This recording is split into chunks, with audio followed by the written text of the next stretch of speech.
Commander Zex'Thul of the mighty Craxian Empire stood at his full height of 12 feet, his scaled tail swishing impatiently across the polished obsidian floor of the observation deck. His yellow, slit-pupilled eyes narrowed as the view screen displayed the newly discovered species diplomatic vessel approaching their space station. By the 7 moons of Craxia, they sent children to negotiate. He rumbled, mandibles clicking in what passed for laughter among his kind. "No, Commander," Lieutenant Vexnar replied, consulting his data tablet. "These are their adults." Zex'Thul's head frills expanded in surprise. "You can't possibly be serious. They're barely taller than my leg." The tallest among them reaches approximately 6.2 of their feet, which translates to roughly 5.7 of our standard galactic units. The commander's laughter boomed through the observation deck, causing several junior officers to flinch. "And they've achieved space travel? How adorable. Like watching a hatchling take its first steps. They call themselves humans, sir.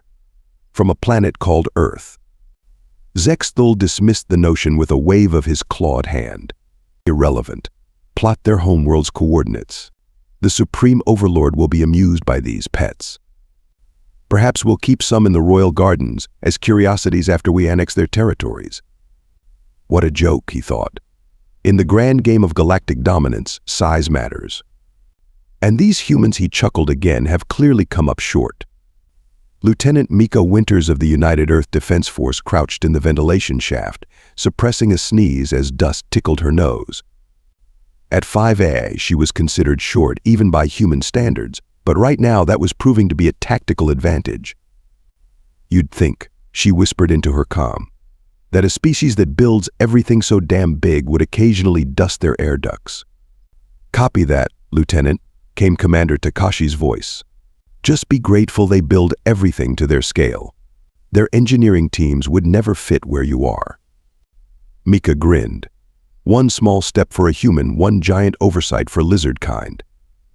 The Craxian mining colony on asteroid K379 had been attempting to process, their polite term for strip mine, and destroy a human research outpost for the past 3 days. What they hadn't counted on was that the 15 scientists had all undergone basic UEDF training. And what they really hadn't counted on was that Earth would send its best Special Forces team in response. A team that, coincidentally, could fit through maintenance ducts designed for cleaning drones. "I'm in position above the central command hub," Mika reported, peering through the grate. Below her, 6 massive Craxians lounged around a holographic display, their tails occasionally thumping against their oversized chairs. "These guys are so relaxed, they might as well be on vacation. They have no idea we're even here." "Their mistake," Takashi replied. "All teams report ready. Execute on your mark." Mika pulled a device the size of a tennis ball from her pack, releasing tactical disruptors in 3, 2, 1. She dropped the device through the grate, then covered her ears. The sonic disruptor was calibrated specifically to the Craxian auditory range. To Mika, it sounded like an annoying high-pitched whine. To the Craxians, it was like someone driving ice picks into their brain stems. The lizard men collapsed, clutching their head frills as similar devices activated throughout the facility. Mika kicked out the grate and dropped into the room, landing lightly on the command console. "Honey, I'm home," she announced to the writhing Craxians. "Bet you wish you'd taken those human scientists more seriously now, huh?" One of the Craxians, apparently the commander, managed to reach for his weapon. Mika casually stepped on his hand, her entire boot covering just 2 of his massive fingers, and aimed her rifle between his eyes. "I wouldn't," she advised. "Not unless you want to find out what happens when a particle beam designed to penetrate tank armor hits that pretty head frill of yours." The commander hissed something that her translator rendered as anatomically impossible. Mika laughed. "Is that any way to talk to a lady? Especially one who's standing on your hand?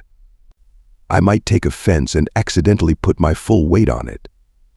All 130 pounds. Practically nothing to you big boys, right?" Within 3 hours, the UEDF had secured the entire asteroid facility without a single human casualty. The Craxians, meanwhile, were being loaded onto their own transport ships, disarmed and thoroughly humiliated. As the last of them boarded, Mika waved cheerfully. "Don't be strangers. Oh wait, on second thought do." The Craxian commander glared down at her from the transport ramp.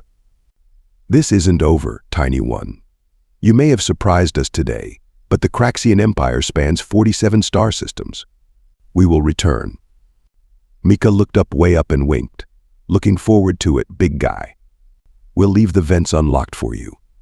Supreme Overlord Craxian slammed his fist against the arm of his throne, cracking the reinforced alloy.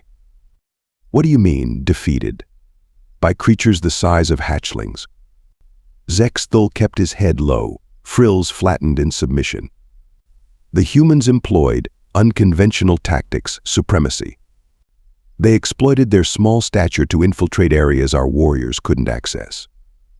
"So you're telling me," Craxian hissed, "that the mighty Craxian Empire was outmaneuvered because these humans are runts?"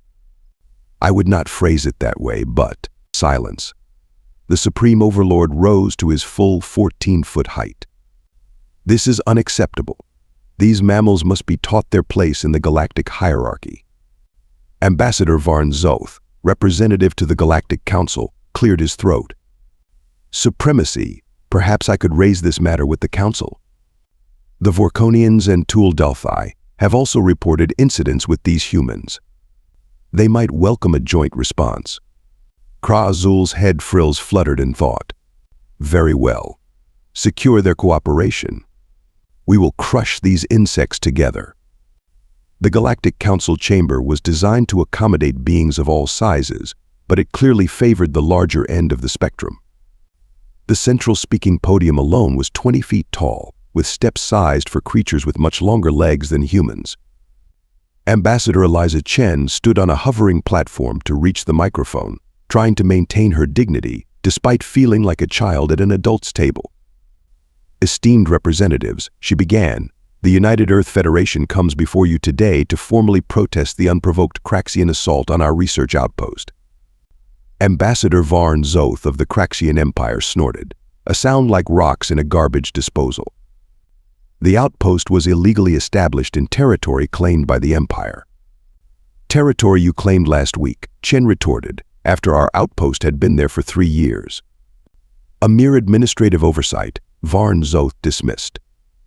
"The greater concern is your species' aggressive response and use of prohibited sonic weapons against our personnel."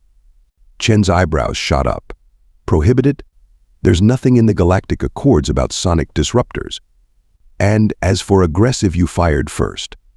The Vorkonian representative, a 14-foot insectoid with gleaming mandibles, clicked disapprovingly. "Always the small species are the most belligerent. Like the Fithik of the Orion sector. Remember them? Always biting ankles until they were relocated." A ripple of laughter moved through the chamber. Chen felt her face growing hot. "Perhaps," rumbled the Tul Delphi delegate, a massive amphibian with bulging eyes, "the humans should be grateful we allow them seats at this table at all, given their stature." More laughter. Chen's knuckles whitened on the podium. "I would remind the Council that physical size is not an indicator of intelligence, technological capability, or military effectiveness, as the Craxian Empire recently discovered." The chamber erupted in jeers and dismissive gestures from the larger species. The session chair, a towering Gilvorian with tendrils that brushed the ceiling, pounded his gavel for order. "The Council recognizes the humans' right to defend their territories," he announced. "However, we encourage all parties to resolve these matters peacefully. The Craxian complaint is noted, as is the human protest. This matter is considered closed for now." As the hovering platform descended, Chen caught Varn Zoth's eye. The Craxian ambassador made a crushing motion with his massive hand and smiled, exposing rows of serrated teeth. "Well, that went about as well as expected," Chen muttered to her aide. "They're planning something. Should we warn Earth Defense?" Chen nodded grimly. "They think we're just annoying little creatures. Let's hope they keep thinking that right up until it's too late." Captain Rex Nighthawk, a name he'd legally changed to from Eugene Finkelstein after one too many Academy bullying incidents, sat in the command chair of the EDF Serpent's Tooth, watching the tactical display with narrowed eyes.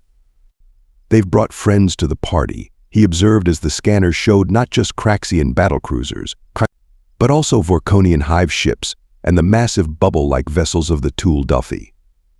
"I'm almost flattered." Lieutenant Commander Vasiliev checked her readings. 17 capital ships in total, sir. They're forming a blockade around Proxima Centauri b. Our colony there has 3,000 civilians. And they think they've got us outgunned, outmanned, and literally outsized. Rex grinned, rubbing his hands together. "Oh, this is going to be fun." "Sir?" Vasiliev looked concerned. "We're only showing 5 human vessels in system.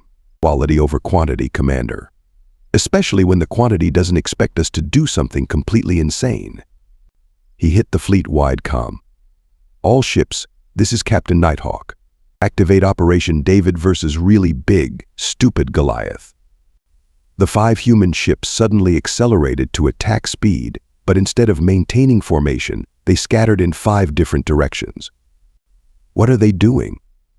Admiral Zex'Thul of the Craxian fleet demanded, watching the small human vessels approach.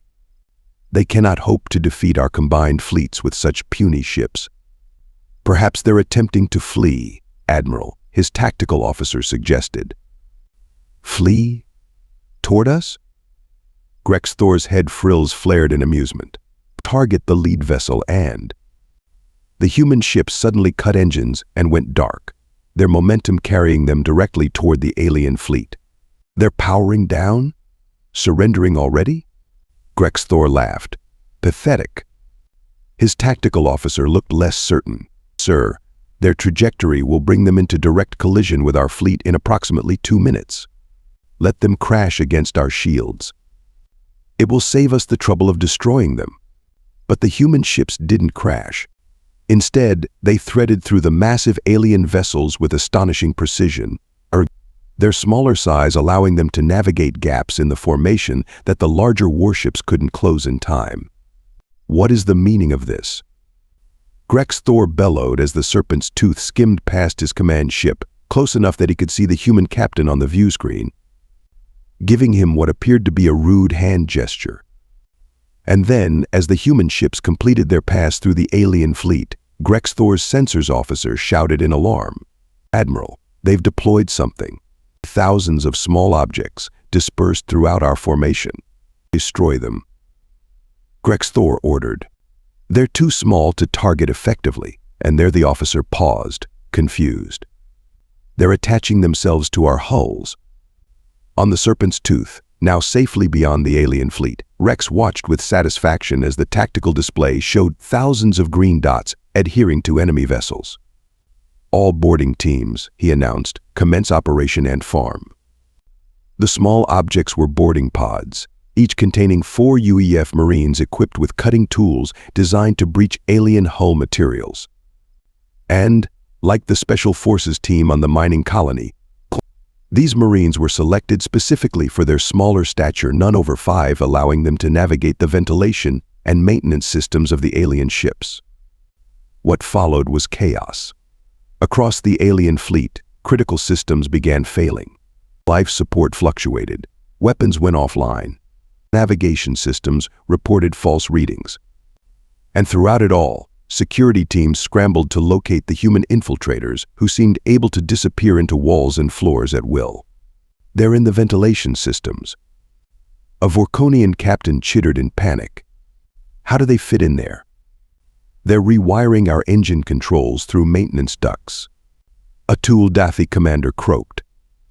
"They're everywhere," screamed a Craxian lieutenant as his bridge doors locked, trapping his command staff inside. Within 6 hours, 12 of the 17 alien capital ships had been captured or disabled, their massive crews helpless against the tiny human infestation. Admiral Zex'Thul, watching his fleet crumble around him, finally gave the order to retreat. As the remaining ships fled, he received one final transmission from the Serpent's Tooth. Captain Nighthawk's face filled the screen, grinning widely. "Hey there, big fella. Just wanted to say thanks for the party. We should do this again sometime. Oh, and you might want to check your ship for stowaways. We humans are just so darn small, it's easy to miss us. The transmission cut off, leaving Zex'Thul staring at his own reflection in the blank screen, his face a mask of humiliation and rage. Back on Earth, engineer Dax Sharma stood proudly in the assembly bay, watching his technicians put the finishing touches on his creation. I call it the David-class fighter, he announced to the assembled military leadership. Designed specifically to exploit the size differential between human pilots and our oversized adversaries. The fighter was unlike anything in Earth's arsenal, small, nimble, and designed to interface directly with alien technology. Its most distinctive feature was a specialized docking mechanism that could attach to the hulls of larger vessels, allowing the pilot to breach and enter enemy ships. We've reverse-engineered the Craxian neural interfaces, Sharma continued, patting the fighter's hull affectionately. Once aboard, our pilots can actually control the enemy's systems against them. Plus, and this is my favorite part, we've equipped each fighter with what we're calling Jonah protocols. Jonah? General Williams asked. Sharma grinned. As in swallowed by the whale. These babies can actually be ingested by the largest Dathi vessels through their matter collection orifices, then deploy inside their engineering sections. Williams winced. That sounds uncomfortable. For the Dathi? Extremely. Sharma's eyes gleamed with mischief. They literally won't know what hit them from the inside. Or as I like to call it, severe indigestion with a side of humiliating defeat. General Williams surveyed the rows of fighters being assembled. How many can we deploy? First wave of 300 will be ready in 2 weeks. And Admiral, Sharma added with a wink, we're making them in extra small. Supreme Overlord Zex'Thul had never known fear until now. Reports flooded in from across Craxian space, human vessels appearing from nowhere, their tiny fighters attaching to Craxian ships like parasites, entire battle groups going silent. And most terrifying of all, the rumors that humans could move through walls, appearing inside secured facilities without triggering alarms. They're demons, a battered fleet commander insisted during his report. Too small to fight honorably, so they crawl through our ducts and tubes like vermin. Zex'Thul had dismissed such talk as the ravings of a coward until the proximity alarms in his personal fortress moon began blaring.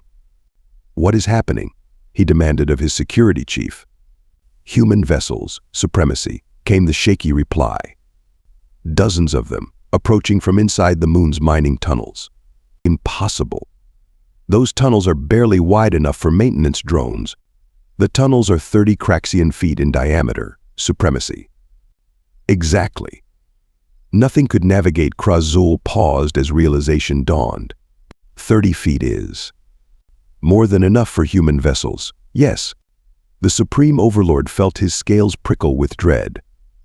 They had built their fortress with Craxian proportions in mind, never considering that what was cramped for them was a spacious highway for humans. The battle for the fortress moon was brief and humiliating. Human ships swarmed through the tunnels like insects, emerging into the main caverns where the Craxian fleet had docked for maintenance. Within hours, the entire moon was under human control. And now, Lieutenant Mika Winters stood before the captured Supreme Overlord, who sat bound to his own throne. You know, she mused, pacing back and forth before him. The funniest part of all this is that you guys never once considered redesigning your ships and stations to block smaller creatures. She chuckled. It's like building a house, but forgetting mice exist. We are the dominant species of the galaxy, Zex'Thul hissed. Why would we concern ourselves with the movements of pests? Ah, there's that superior attitude again. Mika stopped and looked way up at him. How's that working out for you, by the way? Comfy in those restraints? They're actually Vorkonian manufacture, ironically. We had to special order them in megalomaniac lizard size. Zex'Thul struggled against the bonds. You will pay for this insolence. The combined fleets of the galaxy will crush your pathetic species. Mika tapped her chin thoughtfully. About that, your allies have already signed peace treaties. Turns out they're not super eager to continue fighting an enemy that can literally walk through their walls. She leaned in conspiratorially. Between you and me, I think the Thul Dathi were especially freaked out after we sent those David-class fighters up their waste disposal systems. Who knew amphibians could be so squeamish? The Supreme Overlord's head frills drooped in defeat. What do you want, human? Just a signature, actually. Mika produced a tablet and held it up. The small being's accord. Grants protection and equal rights to all species in the galaxy, regardless of physical size. Oh, and of course reparations for the colonies you attacked, withdrawal from human territories, that sort of thing. And if I refuse? Mika shrugged. Then Captain Nighthawk over there gets to try out his new plan involving your very spacious nostrils and some particularly creative use of our smallest drones. She glanced at Nighthawk, who waved cheerfully from across the throne room. He's been talking about it nonstop for days. Between us, I think he needs a hobby. Zex'Thul looked at the human captain, who was miming something involving his nose and making explosion gestures. I will sign your accord, the Supreme Overlord muttered. 5 years later, Commander Zex'Thul, now Ambassador Zex'Thul to the human territories, sat in an appropriately sized chair, specially made for his visit, in the Earth Embassy on New Terra, watching with a mixture of amusement and lingering humiliation as human children played in a nearby park. Ambassador Chen, now promoted to Earth's foreign minister, sat opposite him, sipping tea from a cup that would be a thimble to the Craxian. You know, Zex'Thul admitted, his voice much humbler these days, I still don't understand how we overlooked such an obvious tactical vulnerability for so long. Chen smiled. Size bias. You assumed bigger meant better, stronger, more advanced. It's actually a common cognitive error. A costly one, the Craxian agreed ruefully. The refit of our fleet to secure against small being infiltration nearly bankrupted the Empire. If it helps, you weren't alone. The Vorkonians had to completely redesign their hive ships. She chuckled. Apparently they discovered humans could fit through their food delivery tubes. Quite the design flaw when you're at war. Zex'Thul's mandibles clicked in what humans now recognized as embarrassed laughter. The Supreme Overlord, former Supreme Overlord, still refuses to use ventilation systems in his dwelling. Claims they give him nightmares about tiny warriors dropping from the ceiling. Chen's communicator beeped. She checked it, and her eyebrows rose. Speaking of size bias, you should probably see this. She activated a holographic display showing a breaking news report. A new species had made contact with the Galactic Council, the Manurians. The feed showed diminutive, delicate-looking beings with 4 arms and large eyes. According to the data crawl, they averaged just 3 feet in height. Zex'Thul's head frills flattened against his skull in alarm. They're even smaller than humans. Yes, Chen agreed, fighting to keep a straight face at the Craxians' obvious discomfort. Apparently they've been monitoring our communications for decades. They were quite impressed with how we handled the size discrimination situation. What do they want? Zex'Thul asked, unable to hide his unease. Diplomatic relations, cultural exchange, the usual. Chen's lips twitched. We've agreed to represent their interests to the larger species. Sort of a big brother arrangement, if you will. The Craxian ambassador stared at the tiny aliens on the screen, then back at Chen, his reptilian face a picture of existential dread. Don't worry, she assured him, patting his massive scaled hand. I'm sure there's no cause for concern. After all, what harm could come from such tiny creatures? Zex'Thul's answering groan was audible across the entire embassy. From the corner of the room, Captain Nighthawk, now Admiral Nighthawk, raised his coffee mug in a toast. To the little guys, he murmured with a grin. May the big ones never see us coming.